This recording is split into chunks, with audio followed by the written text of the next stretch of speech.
So we got this thing going, right? Mad, Yeah. and particularly mad speed. And we've done a couple weeks, and I think it's gone really, really well. You want to talk a little bit about where this all first came from?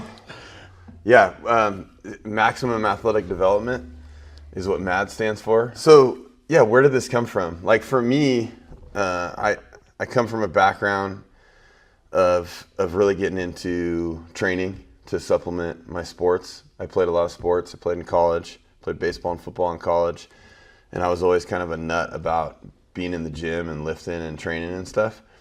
And I think one thing that missed for me, or that I missed the boat on, was a speed development aspect of it. And I think I got really big and strong in college. And I think, so bringing this whole thing full circle, like now I do speed and strength coaching with our high school athletes here. And I've been doing that for, 20 years basically in different places wherever we've lived. And I think I've gotten pretty good at helping people get more athletic. But I think in the last, even 5 years, the focus has become more refined to have a priority on speed development. And so when I was going through all this, I think I missed out on that. And I think that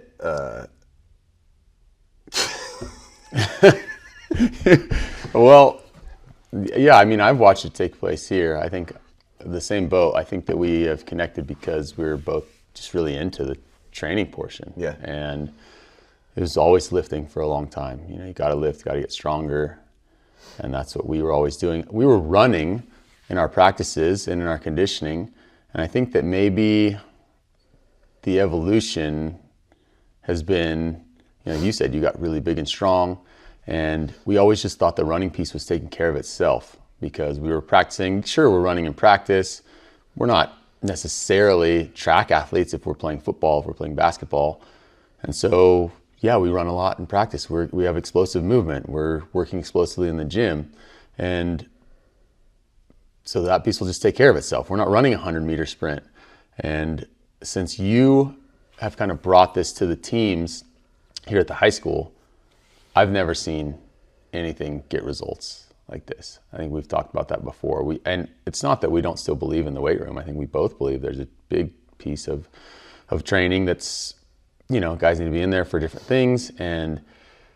But the piece that was missing was training for this maximum speed. And what that's done to for our basketball team here at the high school, which I've been coaching for a long time now, and I've watched the way those guys move and the way that their leaping ability has taken off after being in this program that you've sort of been designing, shaping, molding, really putting them into for the last 2 years. It's like, wow, that stuff's really working. And so I think in our discussions, then you gave me some of your resources. We started checking them out. All these different guys who are sort of doing this stuff it's not really fringe, I wouldn't say. But there's not that many people really doing it, right? So people have taken some components of it. And since you started doing that, like I said, I just really got into it. I kind of geeked out on it almost with you because of what I was seeing happening with our young athletes. Yeah, I love it. I don't think a lot of people are doing it quite the way that some of these guys are piecing it together. And because I think there's a physical component, obviously. I think there's a neurological component. And I think it's this idea that the mind and the body and everything works in unison, right? It's part and parcel. And so, I mean, you mentioned that that we did this in practice, like growing up in college. We exerted ourselves in practice. We thought we were getting this training, right, from a max speed perspective, but if you look at the GPS data, because there are people out there now who do that, they look at the GPS data during practices and games and stuff, and people just don't get in that max speed zone of physical activity. And you could say like if I'm a soccer player or a volleyball player or a golfer or a swimmer, like I don't get into that max speed place in my sport, why should I train max speed? And I think that's a huge kind of myth or overlooked aspect in training now, is to make that mistake of thinking like, oh, I'm not doing this in my sport, so it's not going to help me. But what we know now, and what we're finding more and more as we have case studies, but what we kind of know, and other people have kind of figured this out a little bit, not that many, but some people are figuring it out, is that when we become faster, it can change our life, not just in the sport, but in other ways too. But like our acceleration strength rises, the ceiling of our accelerative ability goes up, our speed endurance goes up, our agility strength goes up, and probably, not the least of which, in terms of importance, is like we become more inoculated against injury. Like we become more resilient. Right. If we're used to running in a straight line as fast as possible for a short distance, which is we say is the most extreme thing we can do, and we got this from Tony Holler. It's like now when we have to do that in the game, in any fashion, when we have to exert ourselves with 100% output, whether it's jumping up to block a shot in volleyball, or go up and dunk a basketball, or we have to break free and score a touchdown in football, or sprint 20 yards across the field to make a tackle. Like our body's used to it. Yep. We do it every week.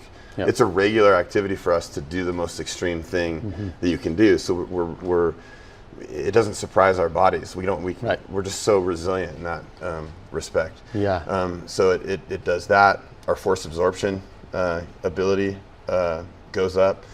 And like we talk about, even from a training stimulus perspective, and Ken Clark and Chris Corfus and those guys like talk all about this. The forces involved in sprinting and the ground contact time, the minimal ground contact, there's nothing like it. There's nothing that competes with it. Right. So from a mere training stimulus perspective, it's the ultimate plyometric. Right. So for all these reasons, even if you're a golfer, Right. like all of these things are going to make you a better golfer. Yes. And so trying to work on your max speed and get faster makes so much sense. Not to mention, like I said about life, is like if we're outside hiking and we need to sprint away from something that becomes an imminent danger, like we can do that. We're just more prepared for anything. Or we want to sprint down the streets and tackle our buddy because we haven't seen him in 5 years and we want to give him a big bear hug. So I think your life just gets better in almost unspeakable ways. Some people talk about it as the fountain of youth, and I think we're onto something with that. I think the neural component you mentioned is huge, because I just think that we've spoken before many times about how this modern human lifestyle, we never get really to this zone where there's a bunch of pressure to either run away from something or run to catch something. So we never get our system completely ramped up. So we're just not really used to it. And so when we go to try to do something athletically, even if we've kind of been training for that, like we've done some basketball skills and things like that, our system doesn't necessarily trust that our body can handle it because it hasn't been in that situation before. So I think that that's huge. And what you said about, the GPS data, they're tracking how far these athletes are running. Steph Curry runs so many miles in a basketball game and things like that, and they can track their speed. And it's, in a way, you could say, well, yeah, I see you're never really reaching that top speed, and so do you need to? And it's like, well, yeah, because it improves. We talk about improving your ceiling and your ability to get to what your peak performance is. Yeah. And that's what we say. On the other side of the coin, what we say is, you need to be faster, and you think you're getting all this speed work running in a basketball game, but the basketball arena is so small. How many times in a basketball game do you reach top speed? I would say usually between 30 and 50 meters, you just don't. Never. I just don't think you do. The court alone is 30 meters. Correct. Right? A soccer game, maybe a couple times. A football game, if you break a long run or you're chasing somebody down for 60 yards, maybe, but not much. And so we don't get the ability to ramp our system up, even within our contests, where there's maximal effort, right? There's a distinction there. There's maximal effort reached oftentimes. Every time you start a football player, it should be maximal effort right then. It's the accelerative component, I think. But you don't get to that top output. Yeah. And that top output will positively influence the accelerative piece and all the other things that go along with it. So I think that that's what we saw. And once we saw what was happening with our high school athletes, it's a small community. We know these kids are coming in. We know some of them from our camps, from our youth leagues. It's like, well, they should have a piece of this too. I mean, start them early. We're always, we're super concerned about the school culture, and that we know athletics is a huge piece of that. And so these kids coming in, like, let's get them started. Let's give them a head start. Because we know that some of these kids are willing to put in the skill work. Yeah. They come to our camps, they do their training, and some of them do it on their own.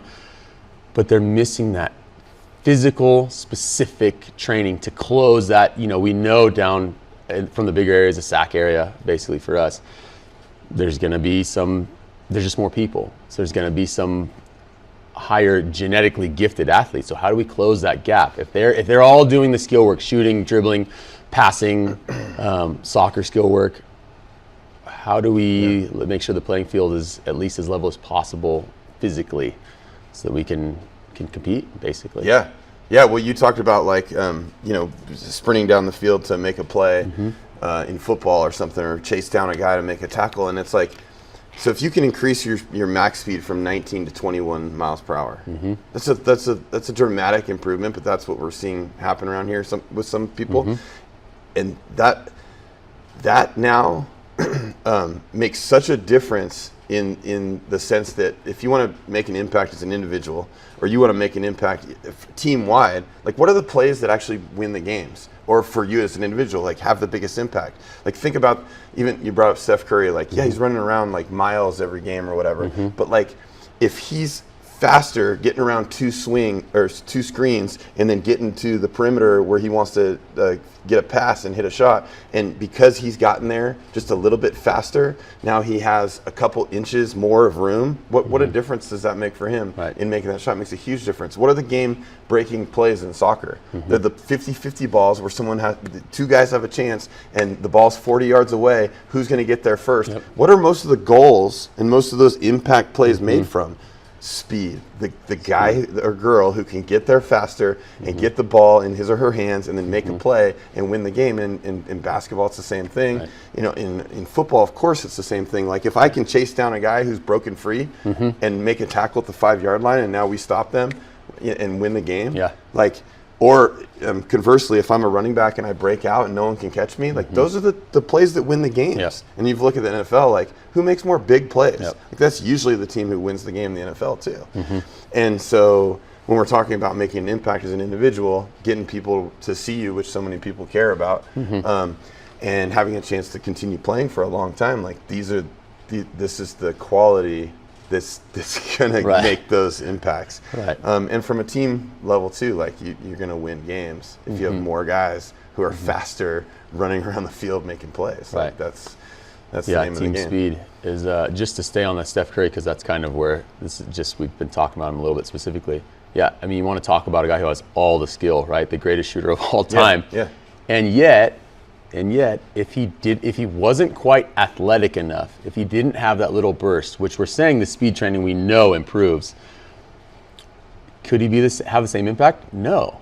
Because those 2 inches you're talking about, he can make a super difficult shot with not much space, but if he doesn't have any space, he still needs enough space to make those difficult shots and make those difficult plays. He still needs to create enough space with all of his fancy dribbling to be able to get away and get separation.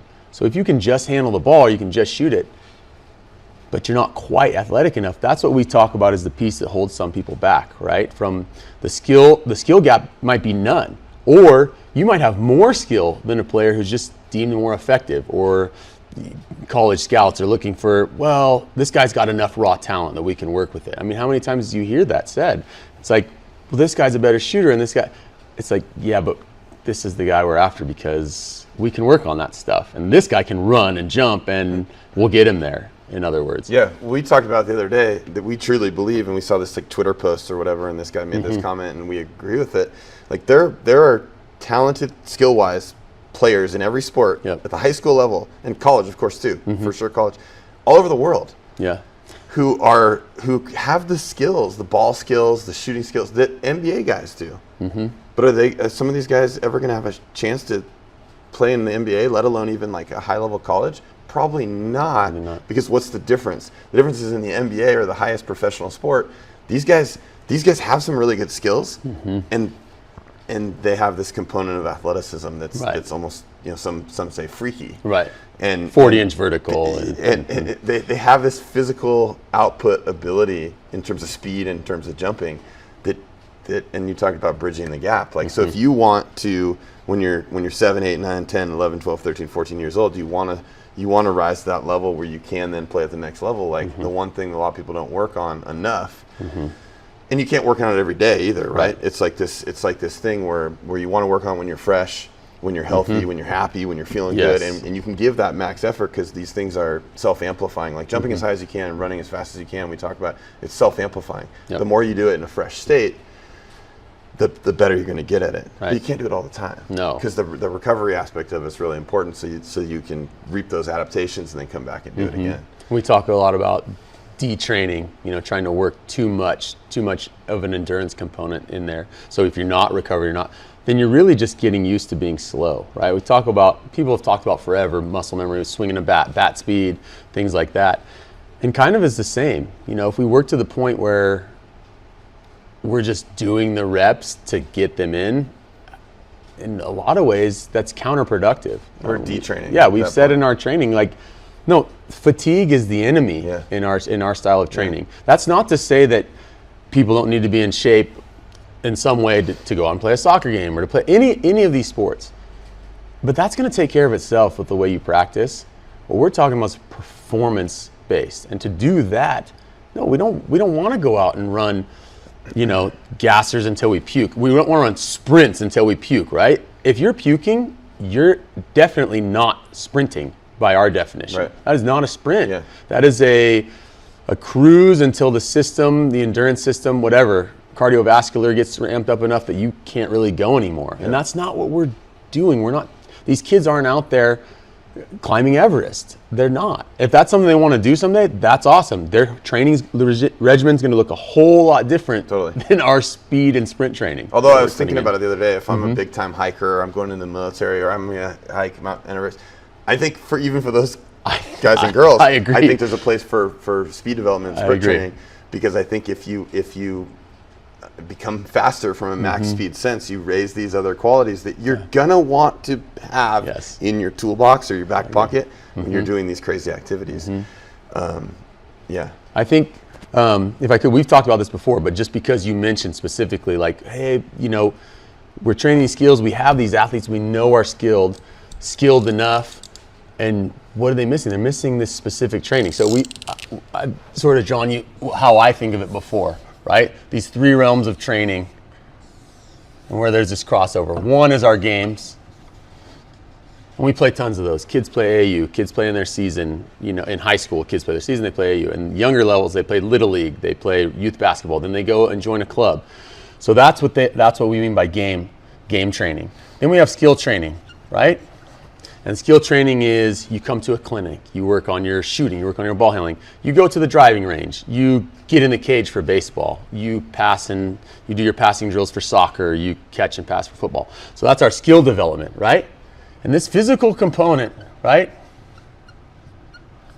This physical training, wow, it's really bad penmanship, sorry. This is what gets missed, I think, often, because what we do is we say, well, they're running really hard in games. And in their skill training, wow, they're sweating, they're putting in a ton of effort. And that's great. And so we fool ourselves into thinking, well, they're getting physical work. And they are getting physical work. They're putting in work. They're putting in effort. They're spending energy. But they're not specifically training the body for maximal output. So I compare it to this. I'm a basketball guy. So I go, yeah, we play a lot of games in basketball, and they shoot and they dribble. But we still go, to really be specific about those skills, we need to shoot and dribble in drills more. Yeah. And yet, we know they need to be fast and explosive and jump high. And we don't go, but they need to specifically train to run their fastest and jump their highest. Oh, they're doing that here and here, but not enough. You take a couple crossover dribbles in a game. Okay, you got to use them. You're still going to practice 1,000 of them, right, in your skill development. So you're running and you're jumping in the game.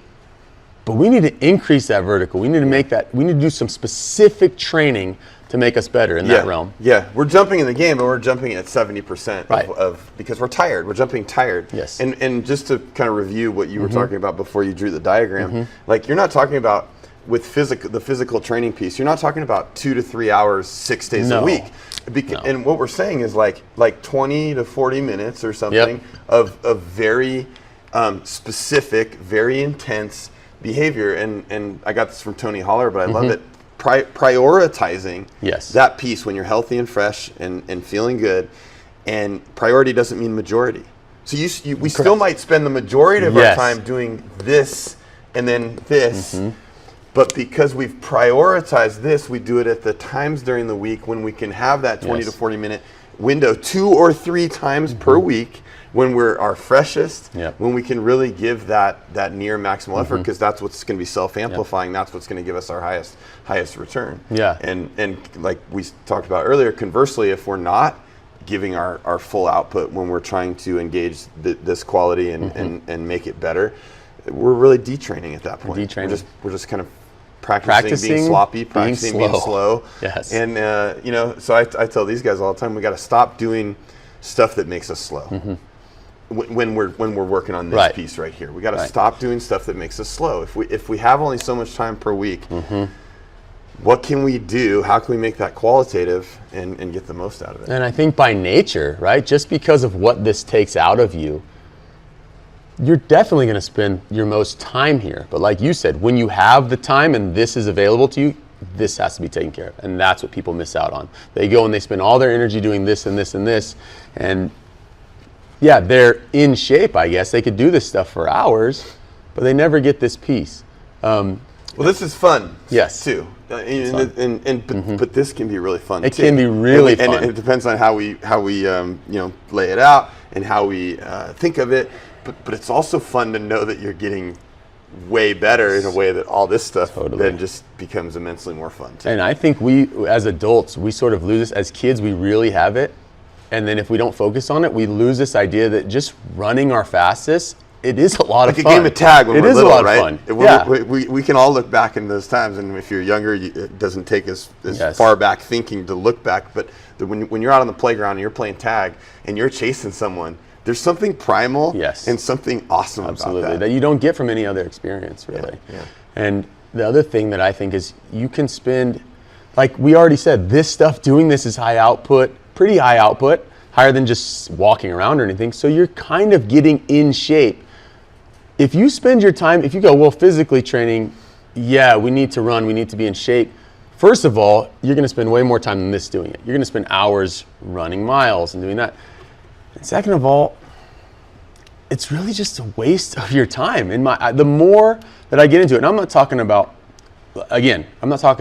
you or I wanting to, get in shape for our lives and get off the couch and go do something, because as I found out, and perhaps others have found out, if I go try to sprint my hardest at my age, potentially something's going to go. Well, if you haven't done it in a long time, you might benefit from having some qualified individuals help you with the on-ramping of that and easing your way into it and being smart about it. Because it is the most extreme thing. We talk about that, and we think that we have some good reason to believe that. So if you haven't done it for 20 years or 10 years or 5 years or even 5 months, we got to be smart about how we're bringing that back into play. Yeah.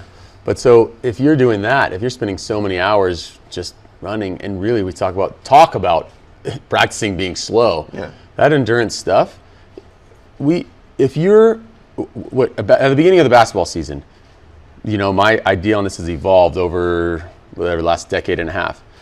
We used to run miles during our off week and try to get these guys in shape. And you know what happened? The first few games, they're gassed, or they're not even in game shape. Hurt, right? Yes, and you're over. Yes, exactly. You're just grinding them into the ground before the season, and then guess what? They're not in game shape anyway until the first 2 or 3 weeks. Yeah, if we were a long distance runner or a marathoner, you got to log some miles and stuff like that. But otherwise, you're kind of just shaking your brain, rattling your bones, and from a joint health perspective too, this game right here is one of the hardest. We're talking about basketball now, but any of these high level sports, they take a lot out of you, right? So if we're not prepared to handle those demands, why put more physical stress in the realm of long distance endurance type behavior on top of that? It takes our most time. We got to manage our our efforts and our recoveries. Yeah, and isn't helping us with the things we needed in basketball, which are jumping,